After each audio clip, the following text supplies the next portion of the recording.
Boa tarde, eu sou o apóstolo Moisés, estamos aqui no evento Uma Tarde com o apóstolo Moisés, ou Um Café com o apóstolo Moisés, entrevistando o Mateus.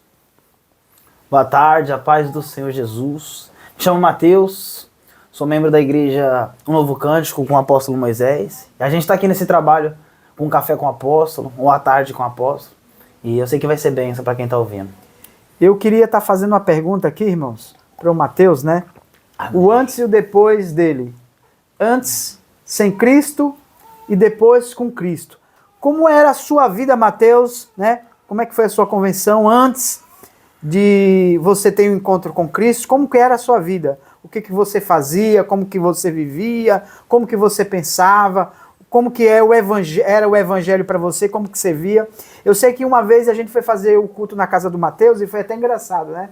Que o pastor que estava junto com a gente fez uma pergunta: olha, você quer aceitar Jesus? E ele, muito natural, muito bem espontâneo, ele falou assim: eu já aceitei Jesus mais de uma vez, várias vezes. Aí o pastor perguntou: você queria aceitar Jesus hoje de novo? Sim, eu aceitaria Jesus de novo, né?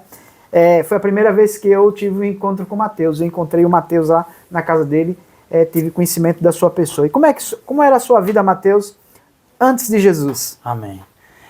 Algo interessante que o apóstolo disse, que bem espontaneamente eu aceitei Cristo, né? Porque eu sempre aprendi que uma oportunidade ou um ato de você aceitar Cristo ou declarar que tu quer Ele na tua vida, eu nunca ia recusar na minha vida isso. É por isso que quando eu não tinha entendimento, eu aceitei Cristo várias e várias vezes, mas nunca tive a mudança porque verdadeiramente eu nunca aceitei Cristo. Então, minha vida antes sem Cristo era, vamos se dizer assim, totalmente dominada pelo inimigo. Eu vim de um berço, vamos dizer, evangélico. Minha avó é uma mulher que está na igreja há muito tempo, levou a gente quando era criança, eu e meus irmãos, muito tempo para a igreja, mas quando eu tinha uns 12 anos eu comecei a viver com o mundo, eu comecei a ser dominado pelas drogas, comecei a ser dominado pelos vícios e verdadeiramente eu nunca tive uma intimidade com Cristo até um tempo atrás, até eu me converter verdadeiramente. E então minha vida sem Cristo era uma vida mundana, uma vida de prostituição, uma vida de adultério, uma vida de baile funk, uma vida de droga, uma vida de maconha, uma vida de cocaína, sabe? A minha felicidade antes de Cristo era satisfazer a minha carne. Essa era a minha felicidade. A minha felicidade era toda sexta-feira ter o meu dinheiro para usar a minha droga. A minha felicidade antigamente era ter todo final de semana na mesa a minha bebida. Então, sem Cristo, eu era verdadeiramente escravo do pecado. Eu era verdadeiramente escravo de Satanás e adorava verdadeiramente Satanás. Eu adorava o dominador dessa terra, que é o inimigo. E então minha vida sem Cristo era uma vida, vamos se dizer, bagunçada, sem direcionamento. Era uma vida sem um caminho correto para seguir, sabe? O caminho e a verdade e a vida que é Cristo, sem Ele eu não tinha isso. Eu não tinha caminho, eu vivia na falsidade, na mentira e outra. Aquilo estava me levando somente para a morte. E essa parte que você falou que aceita Jesus de várias vezes, você aceitava, como é que era isso? Você aceitava Jesus, mas você no outro dia, você não fazia observação por aquele compromisso que você tomou naquela noite, naquela tarde, que quando a pessoa chegou ali, o pastor, o evangelista, falou: você quer aceitar Jesus? Você aceitava porque você sabia que existe Deus. Existe Deus. Que isso é verdadeiro, né? O evangelho é verdadeiro, Jesus é verdadeiro, mas você não seguia, né? Passava despercebido, né? A verdadeira realidade mesmo é porque eu ainda gostava do pecado. Eu ainda gostava muito do pecado, então muitas vezes é como o Senhor disse, eu sabia que existia um Deus maior que tudo, eu sabia que tinha um Cristo que morreu por mim, por a humanidade, mas verdadeiramente no outro dia eu me pegava pensando e eu não queria largar o pecado, sabe? Eu não queria conhecer a verdade, porque a palavra nos aconselha que conhecendo a verdade ela vai te libertar. Então, verdadeiramente eu não queria a verdade porque eu sei que ela me confrontaria. Eu teria que largar o cigarro, a maconha, a prostituição, a mulherada, a bebida. Então, eu sabia que se verdadeiramente eu aceitasse essa verdade, eu teria que largar tudo aquilo que eu vivia como uma mentira, vamos se dizer assim. Então, no outro dia, era, vamos se dizer, uma falta de caráter minha, uma falta de vergonha na cara. Eu não queria mesmo viver essa verdade, eu queria viver na mentira, queria viver no pecado. Então, aceitava ali porque eu reconhecia que tinha um Cristo. Mas, verdadeiramente, eu não queria esse Cristo ainda pra minha vida, porque eu queria ainda o pecado, eu queria viver ainda nas práticas pecaminosas. Você ainda estava preso, né? Tava você falava, preso. eu aceito Jesus, mas você ainda estava preso pelos seus costumes, pelos seus hábitos. Então, verdadeiramente, nesse levantar de mão, você levantava para não ficar constrangido, que ninguém vai falar assim, eu não quero Jesus.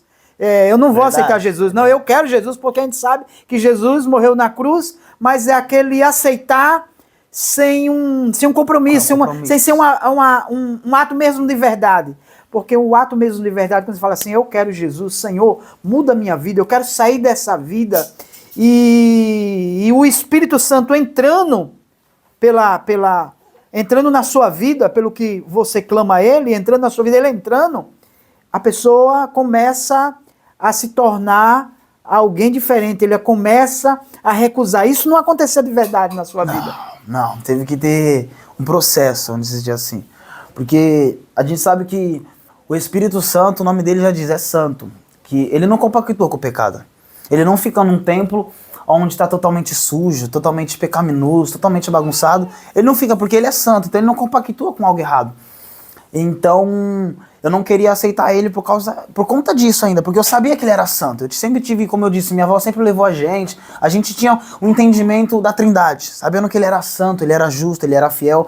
Então, eu não queria ainda ter esse compromisso com a santidade, com a fidelidade, eu não queria esse compromisso ainda. Por isso que levantava a mão como para, não vou ficar constrangido, eu vou aceitar Cristo porque ele é único, eu sei disso. Mas o compromisso verdadeiro... No outro dia, aquilo já era esquecido que você fez. No outro dia... Era nada. Falava que no outro dia tava bem, tava nada. No outro dia ia pra igreja, ia nada. No outro dia parava nada. Parava nada. Tava sempre o mesmo. E quando esse encontro foi verdadeiro, o que foi que começou a acontecer na sua vida? Como é algo que meu irmão disse, eu vou gravar bastante. Eu conhecia a igreja, mas não conhecia Cristo.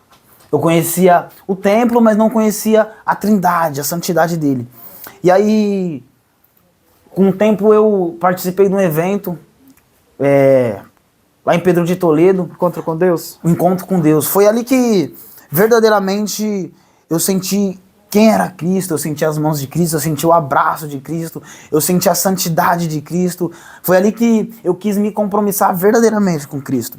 E foi no ato de encontro com Deus, 3 dias que eu fiquei, vamos dizer, confinado no mato, eu e bastante jovens, e ali teve um tratar muito especial comigo, sabe? Cristo, ele entrou na minha vida de uma maneira diferente, e como eu disse, ali eu conheci o Cristo verdadeiro, ali eu conheci o Cristo, o libertador, ali eu conheci o Cristo da santidade, e foi de um estado de 3 dias para lá, que foi o tempo da minha transformação. Foi modificando a sua vida aos poucos, foi entendendo, compreendendo, você foi dando lugar a Deus e Deus foi se aproximando, você abriu a porta, Deus estava ali batendo, e você abriu a porta naquele acampamento e ele entrou, você deixou ele entrar e ele começou a fazer morada.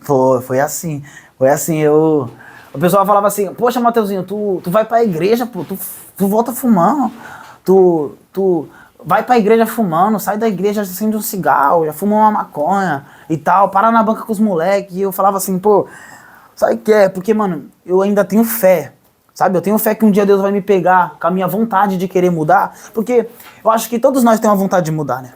Eu acho que aquele que tá lá no tráfico, aquele que tá na prostituição, eu acho que verdadeiramente dentro dele, ele sabe que tem que acontecer uma mudança extraordinária. Havia uma paz, havia uma tranquilidade, havia uma alegria quando você estava nesse mundão, nessa vida? Não.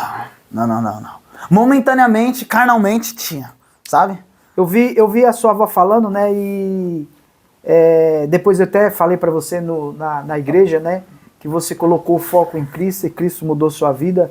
Ela falando que uma vez você passou o dia todo trabalhando, pegou empreitada, e quando chegou à tarde com aquele dinheiro na mão ali, você tomou banho, você arrumou, tomou um café, quando voltou depois de umas 2 horas, 3 horas, e você voltou de cabeça baixa dizendo, vó, gastei todo o dinheiro, vó, que eu trabalhei, ganhei, gastei tudo. E eu queria pedir para a senhora que quando eu chegasse com dinheiro em casa, a senhora pegasse o dinheiro e não deixasse eu pegar. Aí ela falou assim, ela falando para mim, falou, Mateus, eu não posso fazer isso, é você que tem que fazer. É você que tem que coordenar a sua vida, é você que tem que pedir orientação para Deus, né? E hoje eu vendo você aí servindo a Deus, em uma outra vida, em um outro aspecto de vida, em uma outra dimensão de pensamento, né? De vida. Agora tem o que? Deus te presenteou com 2 filhos, né? Tem uma menina que é muito linda, que parece com vô. Opa, sou eu. E um neto também, né? Tem um menininho, tem um casal, né? Você tem uma família abençoada. Como que é essa vida agora em Cristo? Como que você está vivendo essa vida em Cristo agora? Como é essa nova dimensão de vida? É algo extraordinário. Eu olho para trás assim e eu não me imaginava na posição que eu tô hoje, sabe? Eu não conseguia ver o Mateus, o velho Mateus, eu não conseguia ver como o Mateus novo agora, sabe? A fala, o jeito, as libertações. E é uma experiência, está sendo uma experiência todos os dias extraordinária, com Cristo, com a minha família. Sabe, a base, eu acho que do homem é a família, é a esposa, os filhos. E é outra vivência, sabe, gente? Eu acho que só quem vive isso, só quem tem essa base familiar, eu acho que sabe do que eu tô falando. E hoje eu não troco por nada, sabe? Eu não troco... Eu falei ontem pra minha esposa que eu falei que eu não negocio mais a santidade. Eu não negocio mais com Satanás a minha família. Eu não negocio mais com Satanás a minha libertação. Eu não negocio mais. É algo que eu não negocio mais, sabe? Essa experiência, essa minha vida nova, o novo Mateus, não tem mais chance de ser negociado com o mundo. E é uma experiência extraordinária. Com a minha esposa, Deus colocou a minha esposa no meu caminho, os meus filhos como os seus netos, né? É o meu sogro, o apóstolo, como o senhor disse. E levando para o fato que eu pedi ajuda para minha avó e ela falou que ela não tinha como me ajudar verdadeiramente se eu não quisesse essa ajuda, sabe? E como a palavra de Deus diz, ela disse se você quiser. Então, sempre dependeu de mim e sempre dependeu de você que está aí assistindo, querer a mudança, sabe?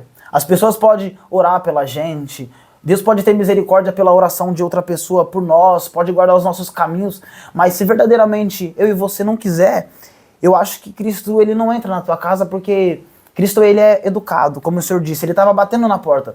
Se eu não tivesse a posicionamento de abrir a porta para ele, ele nunca tinha entrado na minha vida, nunca tinha feito nada da minha vida. E o que é essa porta? Eu acho que é o coração, né? O coração, a mente. Paulo ele nos aconselha a não nos conformarmos com este mundo, mas sermos renovados pelo nosso entendimento, sabe? É essa renovação, é a chave na mente. Quando você vira a chave e fala, caraca, tô entrando por outro caminho. É um gatilho, sabe? É um gatilho. Você abre a porta do seu coração, né? E diz assim, Senhor, entra e faz morada e me ajuda a ser uma nova pessoa, porque de mim mesmo eu não consigo, eu não posso. Tenho tentado, mas não tenho conseguido. Isso. Então você ouve o bater na porta, que é escutar a palavra de Deus, escutar o evangelho, escutar a voz do Senhor Jesus e verdadeiramente deixar ele entrar. Quando você entra e que você começa a se esforçar a praticar a palavra de Deus, Deus fala, opa, esse aqui agora é minha propriedade. Vou entrar, vou fazer uma limpeza, vou arrumar, vou tirar tudo aquilo que não me pertence, que atrapalha a vida dele e vou colocar móveis novos, né? Isso. Vou colocar um caminho novo, um pensamento novo. Então, o cidadão ele começa a andar em um outro patamar, em uma outra vida. Aos poucos, ele vai reconhecendo o mundo espiritual, a vontade de Deus e tomando posse daquilo que Deus ele tem na vida de cada um. E é isso, quando a gente começa, no começo é bem difícil, é bem complicado, porque a gente não entende muito trabalhar, e como você disse, quando tu começa e Deus vê que tu quer verdadeiramente, ele começa a organizar os móveis no seu devido lugar, sabe? Ele começa a organizar porque eu falava, pô Senhor, eu queria uma esposa, queria filhos, e meu sonho era ter uma família, e hoje eu tenho minha família, eu tenho minha esposa, então Deus viu que eu queria verdadeiramente, como eu disse, Deus conhece o nosso coração, antes de a gente falar, antes de a gente ter alguma ação, Deus conhece o interior, o profundo, o oculto e o escondido. Então, depende de nós, sabe? E quando a gente quer, ele organiza os móveis no seu devido lugar, ele varre a casa, ele tira toda a sujeira, ele liberta, ele transforma. Então depende só de um posicionamento, né? Vamos dizer assim. Acho que o posicionamento é tudo na vida. Você tem que ser uma pessoa posicionada, você tem que ser uma pessoa focada, sabe? Eu sei que é difícil quando a gente está no mundo, eu sei que é complicado quando a gente está sendo dominado pelas artimanhas de Satanás, mas só depende de mim e de você querer. Você passou muita preocupação para sua família, deu muito trabalho para sua mãe, para seu pai? Muita preocupação. Tanto na droga, quanto no roubo, quanto na prostituição. Sabe, teve um momento da minha vida que a minha família ela chegou aí dentro da biqueira para pedir para os homens não vender droga para mim. Teve um momento que eu vendi ferramenta, eu vendi roupa, sabe? Eu trocava o que eu tinha. E esses dias, interessante que eu tava trabalhando na obra, pega a visão. E os caras falaram assim, caraca, Mateuzinho, os caras estavam contando seu testemunho pra mim. Mano, é forte. Eu falei, mas por quê? O cara falou, mano, os caras falaram que tu não tinha limite. Ele falou, mano, o Mateuzinho usava o dinheiro dele. Ele não tinha dinheiro, ele tinha roupa boa, ele trocava roupa, ele tinha relógio, ele tinha boné, ele trocava boné, ele trocava relógio. Ele tinha alguma ferramenta que ele trabalhava, ele trocava ferramenta. Como se não tivesse um limite, sabe, naquilo lá. Então, muita preocupação pra minha mãe, pro meu pai. Teve tempos que meu pai chegou até se ajoelhar pra me pedir, pra me parar com a vida que eu tava, sabe, mano? Teve um momento que também que eu fui pego pelos polícia, vamos dizer assim, por causa que roubando muito, praticando muita prática de roubo. E foi um dos momentos, eu acho que mais tristes pra minha família, porque minha família, meus irmãos pequenos, viu o policial entrando dentro de casa, sabe, me algemando. E eu falo isso hoje envergonhado, tá, gente? Não é com honra nenhuma. Se eu pudesse voltar lá atrás e mudar tudo, eu mudava. Então, só pra deixar de base, muita preocupação pra família. Entre droga, entre roubo, prostituição, mundo, tudo isso, muita preocupação. Muita mesmo. É isso aí, gente. O Mateus, que é meu genro, né? Louvado seja o nome do Senhor Jesus. Dou graças, né, pela vida dele, o que Deus fez na vida dele. Estamos aqui com o primeiro café com o apóstolo, né? Entrevistando a vida do meu genro, a vida do Mateus, o antes e o depois, né? Do que Deus fez na vida dele. E eu sou grato, né? Aqui quem está falando é o apóstolo Moisés. Eu agradeço por essa tarde nós estarmos aqui entrevistando a vida do Mateus, né? E vamos toda semana estar entrevistando alguém, né? Vamos estar entrevistando pastores, vamos estar entrevistando os missionários, vamos estar entrevistando os ex-bruxos, ex-feiticeiros, né? Onde eles vão estar dando testemunho, vão estar falando aquilo que Deus fez na vida dele. Vamos estar entrevistando também alguns políticos, né? Perguntando para ele como que ele entende, como que ele vê o político o evangélico na política. Tá bom, gente? Eu te agradeço a cada um que está ouvindo nessa tarde o testemunho do Mateus, está vendo essa programação, tá bom? Que Deus venha abençoar todos no nome de Jesus. E aqui está o Café com o Apóstolo no dia de hoje.